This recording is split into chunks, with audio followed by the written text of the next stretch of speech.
Hello, good morning and welcome.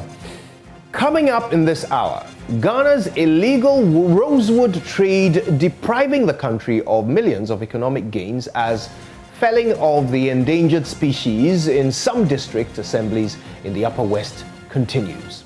We tell you more ahead of the Joy Forum, a high-powered dialogue on how to seal the leakages and save Rosewood Ghana. Also, we explore ways of transforming food production and consumption in the face of the increasing climate change challenges which are threatening food security. And Chief Executive Officer of the Alliance of the Christian Advocacy Africa, Dr. Kwabena Opuni Frimpong, warns against the creation of any impression by Ghanaians to the international community that the country is insensitive towards the challenges brought on by COVID-19 in the manner it handles issues of religion and compliance to preventive protocols. More as police investigate the disregard for COVID-19 protocols at the 2021 pneumatic event by the Christ Embassy Youth Church. We also have business and sports, all in this hour. You're welcome. Now, although some district assemblies in the Upper West region have put in place stringent measures coupled with government bans on the cutting and transporting of rosewood, the practice is still ongoing in some parts of the region. The felling of rosewood and its transportation was at its zenith in 2012, forcing the government to place a ban on its salvaging, cutting, and transportation. JoyNews' Upper West Regional Correspondent Rafiq Salam reports that the rare species, which takes about 100 years to fully mature, are being cut into pieces by some unscrupulous persons for export. According to the Environmental Investigation Agency report, about 6 million rosewood trees have been cut down in Ghana for illegal export to China since 2012. Despite government's ban and further tightening other loopholes on the illegal trade and felling of the endangered species, the practice still goes on. The personalities fingered in the act are corrupt government officials and local authorities. The illegal felling of rosewood in the Upper West region could best be described as hide and seek. Here, the illegal loggers finds a district or an outlandish community to ply their trade. When their sins are being exposed, they could go on their quiet and move to another community to continue with their nefarious activities. Member of Parliament for the West constituency, Superintendent retired Peter Tubu, whose constituency he claimed the practice is on the rise, is deeply worried to the marrow. I got into the forest, I saw beautiful trees that were cut down, and I just began to see a desert that is moving faster downward than ever before. And I'm asking, if this is what we are going to leave for future generations, then we should be doing harm to the future than our grandfathers have done for us. The level of detection will tell you the level of spread. But until you see it, you may think that it's at a particular level, but it may be more than that or less than that. My interest is the fact that this is an illegality and it must stop. The West District Assembly in 2018 arrested these rosewoods that were illegal cut in some communities in the district and dumped at the Wuchao police station. West District Chief Executive Edward Labiru Sabo agreed hook, line and sinker with Superintendent Peter Tubu on the illegal practice. However, he said it is difficult to fight it because the people are not ready to divulge information to enable the security arrest the perpetrators. So I deployed the police and the military people to the scene. When they got there, they were not able to see anybody. They found out from the communities, they were not willing to show them the area that the people are actually doing the operations. They search around that area. They patrolled there about 2-3 days. They haven't heard anything. So the operation they are doing there, it is that they have stopped. They have run away. Even as a now, to identify the spot, those people that have been able to know the place, when you ask them to lead you there, they don't really want to go.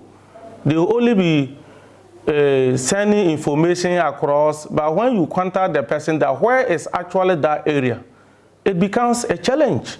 Since the practice was done on the quiet and on the blind side of most of the people, the team therefore went on the prowl, driving from one district to the other, looking for communities where this illegal felon of the rosewood is taking place. When we bumped into these 10 pieces of rosewood down by the roadside at FATAWU, we knew we were about hitting our target.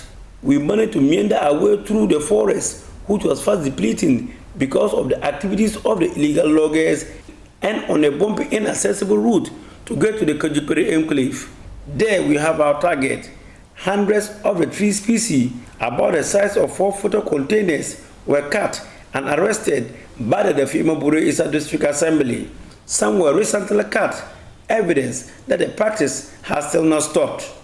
Assemblyman for Kajipere North, Janity Morris, gave me an insight about how they were arrested.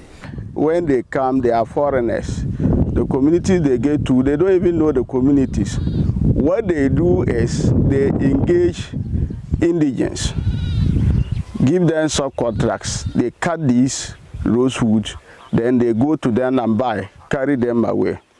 So what we've done for now is, last year, we started it last year. Then this year, what we are currently doing is we will be able to talk to some of the people that are supporting these foreigners to do the cutting down of the trees. And they actually agree that it is not good enough for what they are doing. So we've had a resolution that if we get you with the rosewood, we are going to seize all. And that is partly one of the reasons why we have a lot here. They are rosewood. If we get you, we don't ask you where you get it from. Once it's within our district, we seize them and you don't get them. He also spoke about the devastating effect. We are very much worried because if you look at the entire DBI, it's predominantly a farming community. Now the rosewood, if you look at where they cut them at places where the vegetation cover is encouraging. So when you remove the vegetation cover in the near future, it goes against the quantum of rainfall we get in a year. In the outside world, rosewood is treated like pure gold. Whether it is in Beijing, London, or New York, it is used to make furniture for kings and queens. However, on the streets of the Upper West region, rosewood is treated as mere firewood, used to make local guitar, and the leaves used as food for animals. The activities of this rich, powerful cabal, sometimes aided by some security personnel and community leaders, is tearing the communities apart, as some of them are either for them or not. The result is disunity and packets of conflicts among community members. The FATAWU District Chief Executive Nadi Moro Sanda, however, said the people in the district have risen above the rift and has put in stringent measures. The result is what they are reaping today. Before I became a district chief executive, the problem was there. And when we came in, we decided that we would stop it. And so there was even a directive that those that they have failed, people should go in and harvest them. But the people didn't come. Because of the stringent measures we have put in place, people have refused to come and collect them. I think that is why. I quite remember we have made several arrests. We arrested people in our forests, and then we handed them over to the police. They dealt with them, and that was a punitive measure, I think deterrent enough to scare away people from coming to collect the rosewood that you saw in the bush. The cruel reality, however, is that the people are unaware that they gain only little from the illegal cutting and sale of the special species God has given them, but are not unaware of its devastating effect on the environment and their lives. This rare species takes about 100 years for it to fully grow, but for persons who have unscrupulous minds or evil intentions, it takes them a split of a second for them to cut them into pieces like this. The rosewood are then carted out of the Upper West region, taken to the Far East, preferable to China, where they are used to make imperial furniture. Reporting for JoyNews, Rafiq Salam, Kajiperi.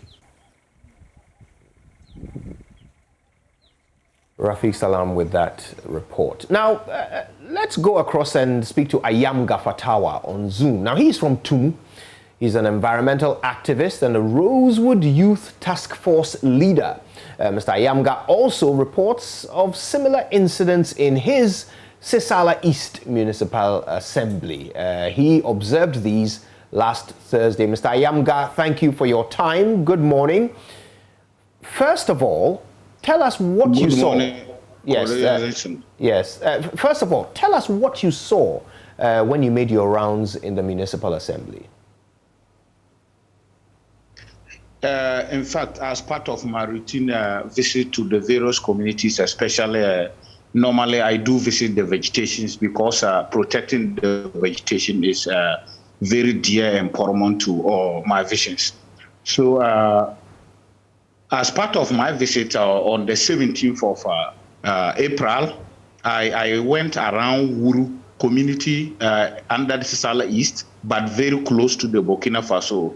So Ghana shares boundary with Burkina Faso through that community. We have two communities around that place. We have Wuru and Pudo.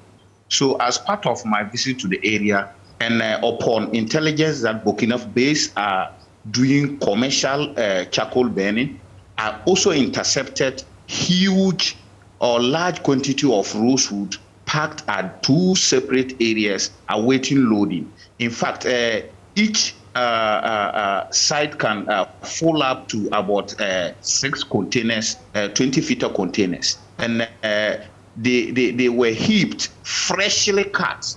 They looked very fresh. So you could see that the people had heaped them at the those sites so that the vehicle could come and pick them. And if you saw what they did, it was an intention to not let concerned people like us see that those activities were still ongoing in the district. FATAWU, you alluded to the involvement of some Burkinabés. Were you able to identify the persons behind the felling of these economic trees?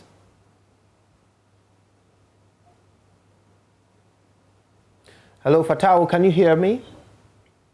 In fact, my identified specific. Hello, can you hear me? Yes, please. Hello? Go ahead. Please go ahead, FATAWU. Hello. Yes. I'm still undertaking an investigation to ascertain the actual perpetrators of those activities, because the stakeholders in the municipality are much aware that illegal logging or rosewood logging has been a thing of the past. Unbeknownst to us that the activity is still ongoing. Not only those places that I saw, I also picked intelligence that between Pina and another close community, the rosewood logging is still ongoing, and I have videos of that place too. And some few stakeholders as to how we can tackle that particular issue, especially not to let the perpetrators have their way with the rosewood logs that has been dumped and are waiting load. So the logs that you saw, do you know whether they've been salvaged already, or is the wood still in the bush? They've brought them from the bush, and they normally put them a place at we refer to a dumping site. That is from that place that a vehicle will come and load them away. So we call those places dumping site. But they made sure that it was an obscure place that not an ordinary person or passerby could just sight them. So they are trying to hide them because they are very much, those things are logs. When they say salvage logs, it means that maybe as a result of some development in that area, those logs have been cut down, and government felt that maybe is of economic use. So let's pay them. Right. We must apologize for that sketchy line there. We're going to try and reconnect in a clearer line to Mr. FATAWU AYAMGA, who's an environmental activist in the Sisala community. He has been monitoring the felling of Rosewood. Mr. AYAMGA, thank you for your patience. So tell us, I mean, you've been on this crusade for quite a while. What exactly have you done? Since you discovered these logs in the bush, have you reported them to any authorities? What actions have you taken? Yes, with my previous experience or fight in this Rosewood menace, and knowing very well that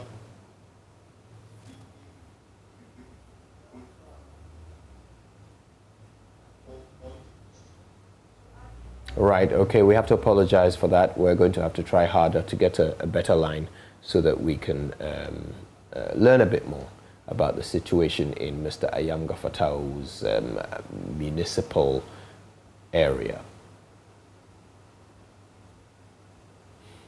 So, of course, so far what we know is that in spite of a ban, a several-year-old ban imposed by the government on not just the felling, but the collection and the exportation of and the transportation of rosewood, it continues to happen in some parts of our country.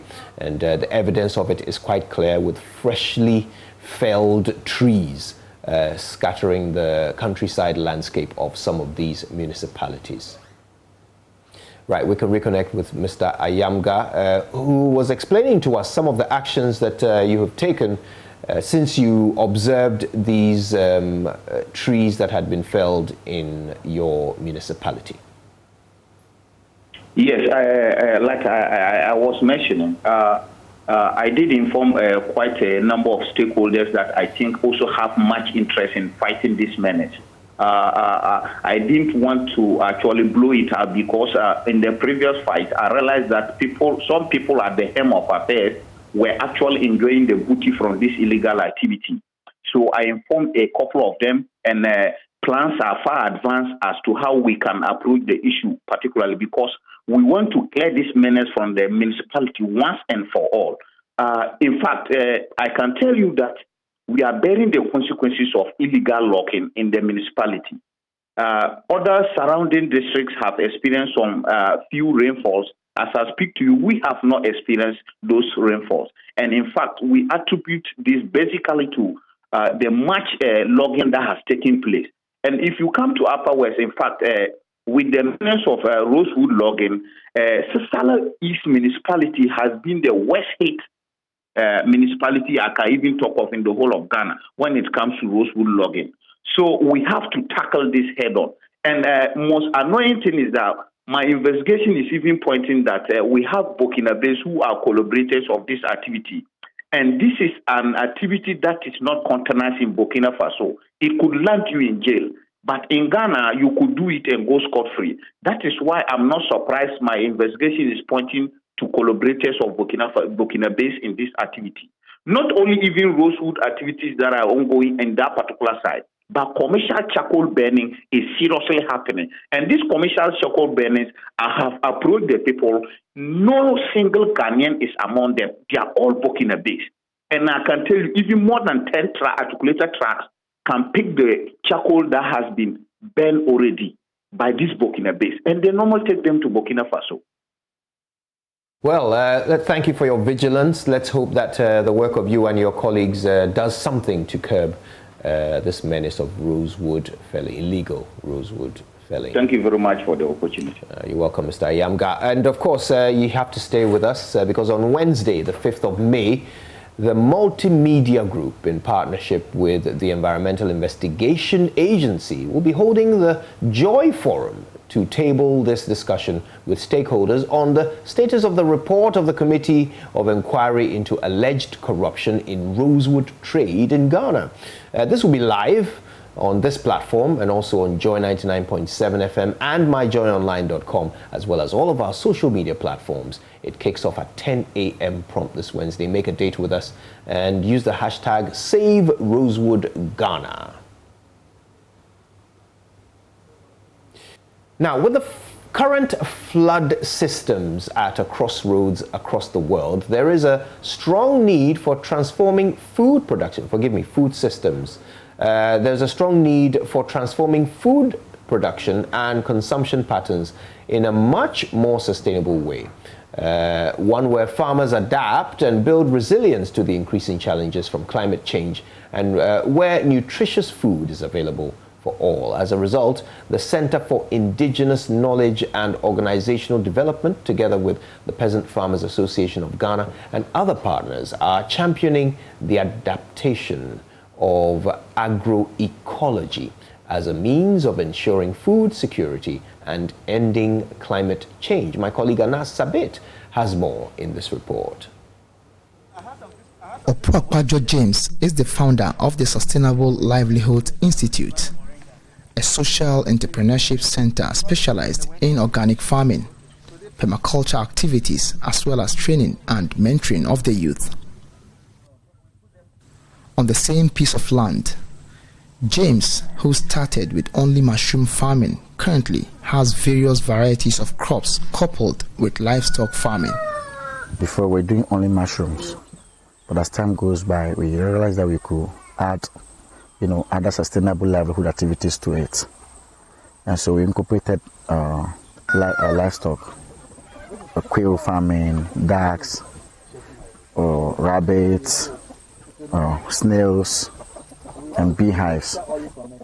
The motive behind blending livestock with the crop farming, according to James, is to build a combined local and scientific farming system that focuses on the interactions between plants, animals, humans, and the environment. James, a leading producer of mushroom in the Bono East region, says farming through agroecology is effective and cheap to operate. And contrary to a general perception that agroecology is expensive and earns the farmer little in terms of produce and income, James says agroecology is a lucrative venture. Yeah, very good orientation about agroecology. You see that it's cheap to operate, and in the long run, it's sustainable. Mushroom is very creative, depending on how you do it. If you do it well, my brother, I don't think if they offer you any job anywhere, you want to do it. You want to do mushroom. An agroecological approach includes a number of agricultural methods such as diversification of crops, conservative tillage, green manures, natural fertilizers, biological pest control, and production of crops and livestock in ways that stores carbon and protect the forest. Mr. Bernard Guri is the Executive Director of the Center for Indigenous Knowledge and Organizational Development. Agroecology, as it says, is farming with nature, where you don't cut off your trees, you grow your crops together with the trees. In terms of the soil management, you don't go and put chemicals inside, you put manure into a soil. And then in that way, they are able to produce, to feed the community, and still have surplus that can feed the country. The center is currently promoting the adaptation of agroecological farming for farmers in the Bono East region. Mr. Bernard Guri believes that the current farming style is negatively affecting the ozone layer, thereby contributing to climate change. The so-called industrial agriculture that we talk about, that we think is better and will feed the country, is actually promoting climate change. And also promote the use of a lot of fertilizers. And these fertilizers are chemicals that go off into the air and affect the ozone layer, which is actually protecting the environment and keep your temperature low. He says the surest way to solving the issue of global warming is to switch to agroecological farming. I think industrial agriculture is what is the highest contributor to global warming. And therefore, there's a need, an urgent need for an alternative. And the alternative is agroecology. One aspect which is rarely explored is the quality of food produced through agroecological farming systems compared to that of the industrial farming. James says organic foods last longer and tastes much better than inorganic foods. If you buy food from the market and they're organic, they last longer as compared to the inorganic method. For instance, pawpaw, even our mushrooms, vegetables, we harvest them and keep them for months. And they don't go bad. So in terms of comparison, I don't think we even need to compare. Organic is super as compared to inorganic. And it's cheap as well. From the farms, we visited the Techiman Central Market to ascertain from these vegetable sellers the difference between organic and inorganic farming products in terms of quality and cost. DOGAH'S Asiedu has been into this trade for the past 25 years. We have them in two varieties. These ones go waste after some few days, but these ones last up to a month because they are produced through organic means. The difference it looks slim but healthier than these ones. The well-educated always go for these ones, but the uneducated opt for these because they are cheaper.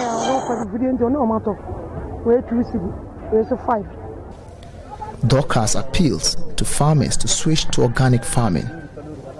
According to her, the organic vegetables last longer and are healthier than the inorganic ones.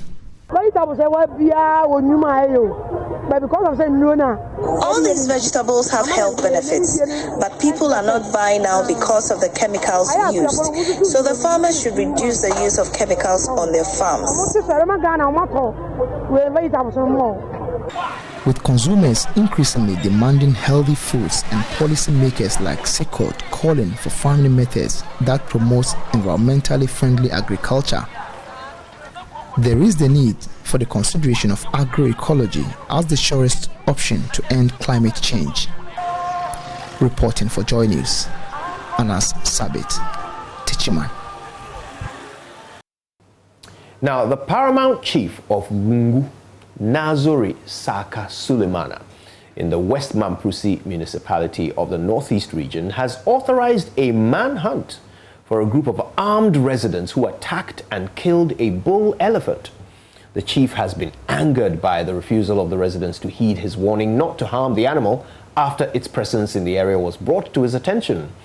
The chief has therefore ordered the residents to stay away from the carcass as attempts are being made to report the incident to the Health and Forestry Services in Walewale.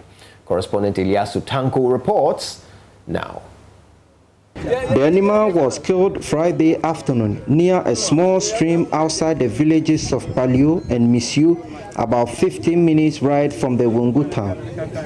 It was still not clear how the elephant was murdered, as none of the locals at the scene was willing to speak to us. However, it was gathered that the animal was cornered by not less than 20 armed men who fired from different directions as it attempted to flee a small burnt forest in the area. At the scene, the animal was slaughtered and its head, including the ivory, taken away by the killers. The rest of the body was severely riddled with bullets. The assemblyman for Wungu, Alassane Nasiru, who spoke on behalf of the paramount chief, said the chief is furious over the matter because the residents chose to disregard his warning against the killing of the animal. It was yesterday in the morning around 8:30 thereabout. We was in the palace when we hear that there is an elephant crossing Yama Road. So they called Nanzoa to inform chief, the paramount chief of Wungu. So he told them they shouldn't touch it, they should leave it alone. So by a few minutes time, we hear that it is in Mishu. So they recall again and he said nobody should touch it, they should leave it alone. So wherever it is, it will go back to where it is. He don't allow anybody to do anything to it. So later on, around 3 thereabouts, we hear that they have a group of people came and shot and buried. So, and the paramount chief of Wungu traditional area give authority that they shouldn't touch it, nobody should touch it. Once he said they shouldn't kill it and they refused and done that, they should leave it alone. I think that is why it's lying down since yesterday till this time. The assemblyman also said the chief has ordered a search for those behind the killing. At first of all, he was looking for those who have killed it. He didn't get. So because of that, they should leave it alone. We didn't even see a person who said they are the group of people who killed it. Because according to them, yesterday when you come here, the time they were here, the guns that was shooting is about 20 or more. So they didn't even actually know who killed it. And they don't want to even tell actually who did that. He said attempts were being made by the paramount chief to contact health and the forestry services in Wale Wale to report the matter. Because according to him, once it is like this, we cannot leave it alone. We have to give the forest people, notice to also come and observe it. But fortunately, we went this Saturday. When we got to the office, nobody is there. The scene of the incident was literally a tourist attraction as dozens of the locals from far and near thronged the place to have a look at the killed mama. While many came with the intention to get a share of the meat, others came just to watch and take pictures on their mobile phones. The assemblyman, however, had this message for the crowd gathered at the scene. All those who are not supposed to be here are to leave immediately. You have been asked already not to come here. After this announcement, anyone who refuses to leave should have themselves to blame for any ramifications that might come upon them. Some of the residents spoke to JoyNews. We all hear that elephants have been shot and dead at Palu. Here we call it Palu. So all of us were here to witness and to see it. Some of us never even seen elephant before.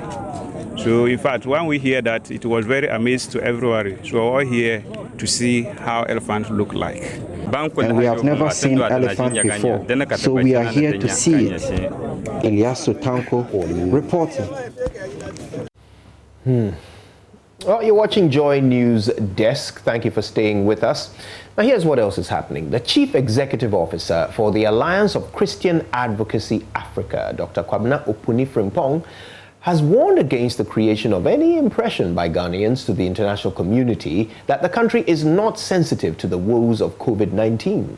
His warning follows outrage on social media on the back of the 2021 PNEUMATICA event organized by the Christ Embassy Youth Church, which for many failed to observe all COVID preventive protocols. He spoke to Joy News' Bernice Abubedu Lansa on Prime last night. In fact, those of us holding the Bible, people of faith, must even set higher standard for ourselves and for others. I will not say that politicians who were campaigning and after the elections who were jubilating what they did was right. But church people must always set higher standard for ourselves. And if you talk about persecution, if somebody is just frustrating me to believe in my God, to serve my God, yes. But when you put people together outside the protocols, and therefore, if it happens, the police investigation suggests that something went wrong and you are punished, you don't call that as persecution. In fact, in the Bible, you hear Paul sometimes admonishing that even if you are a person of faith, you have strong faith, for the sake of the weaker brethren, you can decide even to do certain things or not to do certain things. So this is the time that even people of faith, we must go extra mile. That yes, God is there, but we want to keep the nation together. Yes, miracles happen in our churches, but there are still sick people at Kolebu, Konfanoche, Tamale Hospital. So you can't say that you pray for sick people, they've been healed, so you don't care. What about those who don't have the faith you have? And what about those who have not received the miracles that your church members are receiving? So persecution is not here at the moment. We are talking about responsible behavior. We are talking about law-abiding citizens. And if you go outside the red lines and you are being punished, now we don't know what the investigation will bring out. This, Bernice, you don't call it persecution. Dr. Opuni Frimpong speaking to my colleague Bernice Abubedu last night on Prime.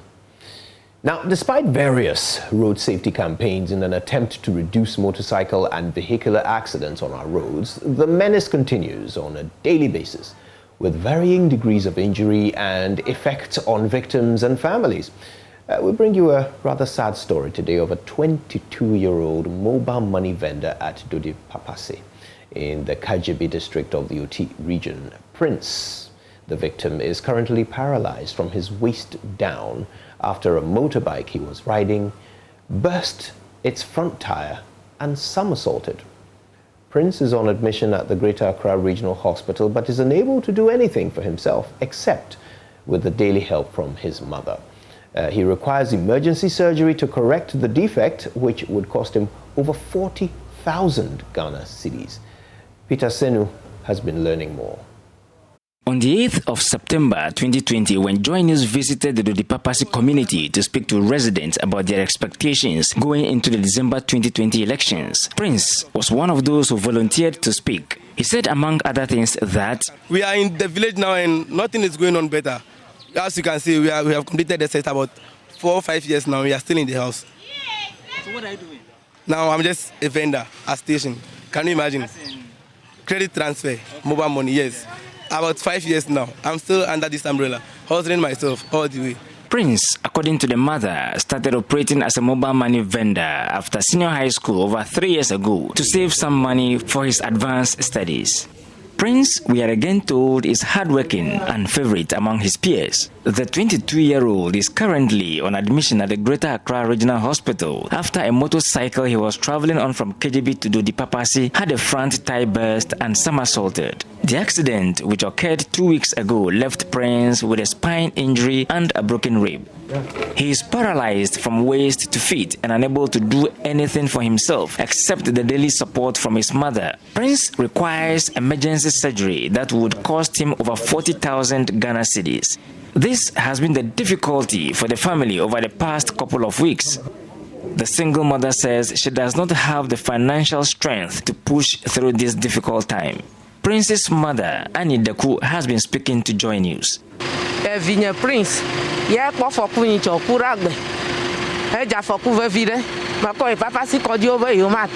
my son Prince had a terrible accident last Wednesday and I sent him to the Papasi hospital, but we were referred to a bigger facility. I am required to pay 40,000 Ghana cedis, but I do not have that financial strength.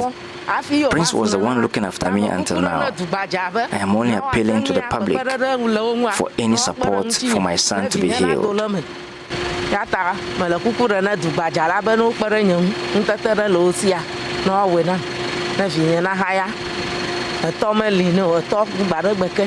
His auntie also has this to say. The doctors are telling us that he has a problem with the spine and then he cannot move his body. He cannot move any part of the body. So we need an urgent surgery so that this thing can be corrected so he can go about his mobile money business. As a family are trying so hard, raising the money, so much money that we need help from the people of Ghana to come to support us. Prince is a hard-working guy who is taking care of a whole family. So we beg you Ghanaians, please come to our aid. The family says it has raised just about half of the amount required to buy the items for the surgery. Prince could hardly make any audible speech as I tried to pick a word from him. Peter Sanu for JoyNews. Right, we're still with JoyNews desk. We'll take a break and then business follows after these. All right, let's do some business on the JoyNews desk. Now, the Chamber of Petroleum Consumers, COPEC Ghana, is kicking against a move by the National Petroleum Authority to increase fuel prices. This follows a directive from the authority for the oil marketing companies to start applying the new taxes in the 2021 budget. In addition to that, the authority has also increased some levies on the price builder, a move that will result in fuel going up by some 47 pesos per litre. But speaking to Joy Business, Executive Secretary of COPEC Ghana, Duncan Amwa, urged oil marketing companies to protest the move. It is not just unfortunate, but this is unacceptable. At the time that the Finance Ministry in the 2021 budget has already added on some hardship to Ghanaian pockets by increasing taxes by some 30 pesos. The National Petroleum Authority, SUMOTO, is also deciding that at the implementation or at the outset of adding these new taxes, it is also going to increase margins, particularly the bust margin, which, if you recall, was increased from 3 pesos last year to 6 pesos. As we speak, the communique says that bust margin should be moved up to 12 pesos. That's a 100% increase. The fuel market project itself will have to be reviewed, but we are increasing the fuel market margin itself from 3 pesos to 8 pesos. Again, MPA is also increasing your UPPF from 27 pesos to 30 pesos.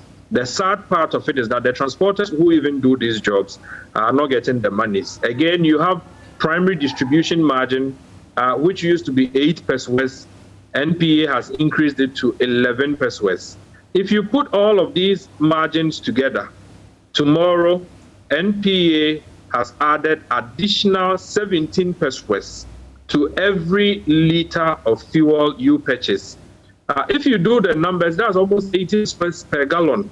If you put all together with the taxes that the finance ministry is requesting for, what it means is that every Ghanaian effective tomorrow will be paying almost 2 Ghana cedis, 50 pesos extra on your current fuel prices. And we think that the NPA would have to be reined in at this point. It is not only ill-timed, but extremely insensitive and bad, considering how high fuel prices already are in this country.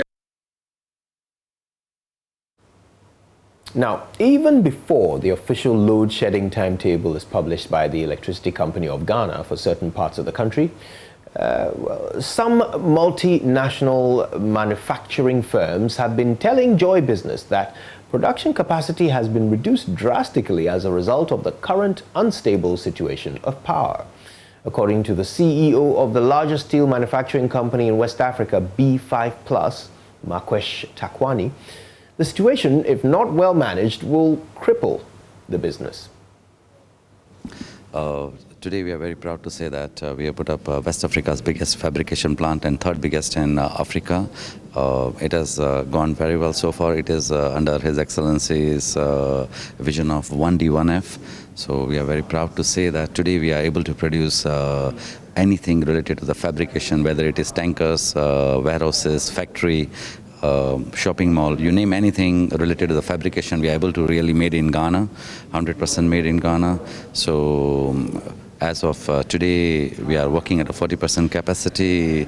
We have a few challenges, and we are government is looking forward to sort out those challenges so that we can reach to the 100% capacity. I would like to take this opportunity to say that as we are having a 100% capacity, not only to supply in Ghanaian market, but also to the West African market, we will request government to put an immediate ban on importation of any type of fabrication material coming into the country. Because today, Ghana is self-sufficient and is able to produce not only for Ghana market, but for the whole West African market. But how are you not operating 100% fully? At present, we have electricity and the water challenges, and as we are in GRIDCO, they are working on it to bring a dedicated line with the help of B5 Plus. I'm sure we'll be able to solve this issue in the near future with the help of government. There's also been an issue of importation of other products into the country. Have you engaged government on this? Yeah, we are already engaged with the government to the products which we are able to produce right here in Ghana sufficiently, not only for Ghana market, but also for the West African market, to put a ban on those products so that we are able to survive the industries. Okay, I've got some sports stories for you. Have you ever met Sylvia Doga? You will be impressed, and you should be. She's Ghana's first professional female kickboxer, and she's going places. Joy Sports' Asari Bediako tells the story of the sport through her eyes. These are the opening lyrics of Sylvia Doga's favorite song. It was sung by Gramps Morgan. The title is People Like You. And yes, athletes like Sylvia Doga are rare. She hails from Mepe in the Volta region of Ghana, and she's at a place many female athletes dread to be. She has entered a dangerous territory, kickboxing. It is a stand-up combat sport based on kicking and punching. It is not a sport for the faint-hearted. Most of my life I tried different sports.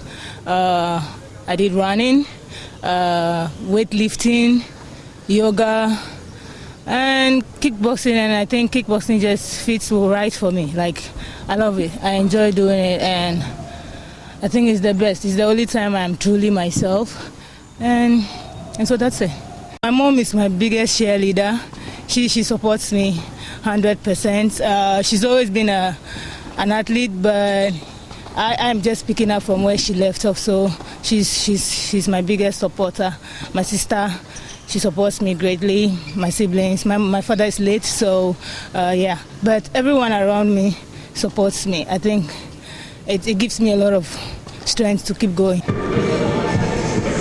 Unlike many female athletes whose parents oppose their decision to venture into sports, Sylvia Doga has the full support of his mother and siblings. For her, kickboxing is not a preserve of males. It's just a perception. So I'm just here to prove everybody wrong, that everyone can participate in this and do great. So women, everyone, it's a good sport. It builds a lot of confidence, and it's very good for defense. And I think it's one of the best sports. We should encourage a lot of women and children and everybody to participate in. Sylvia Doga is Ghana's only female kickboxer who competes at the Russian Grand Prix, which comes off in Moscow later this year. She has no doubt she will return to Ghana with a gold medal. I think I'm prepared, I'm ready, and I'm going for it. So what's your target going into the competition? I'm going for win. I'm going for win. I'm going for gold, lots of gold. I'm just going to win. Win or nothing else. That's my mantra. Because everyone is now looking up to me to see what I've got. So I think I'm just going to smash it and be the best. Everyone, and prove everyone wrong. I want to make everyone around me really proud. I want to make myself proud. I want to make my family proud. I want to make people from my town proud. I want to make my MP proud. I want to make Ghana proud. I want to make everybody proud. Everyone that knows me, I want to make them really, really proud of me. Doga, who is eager to make Ghana proud in Russia, draws inspiration from Ghana's boxing legend Azumah Nelson. I kind of look up to Azumah Nelson. He's a legend, and if he's been able to do it from here to the world, I think I can also do. I can also get out there and be my best. I want to be the best ever of my time from here, from Ghana. The journey may be long and the road bumpy, but with determination, hard work and desire, Sylvia Doga, writing her name in the history books of Ghana sports, is as inevitable as night gives way to day.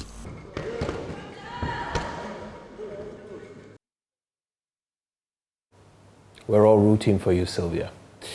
And that's it for Joy News Desk. Thank you so much for making the time to join me. My name is Kojo Yankson. Follow me on Twitter at @Kojo And of course, you can get all the biggest stories from myjoyonline.com. Spend some time there. Learn what's happening around the world. But stay with us here on the Joy News channel for the duration. More coming up. Have a wonderful weekend.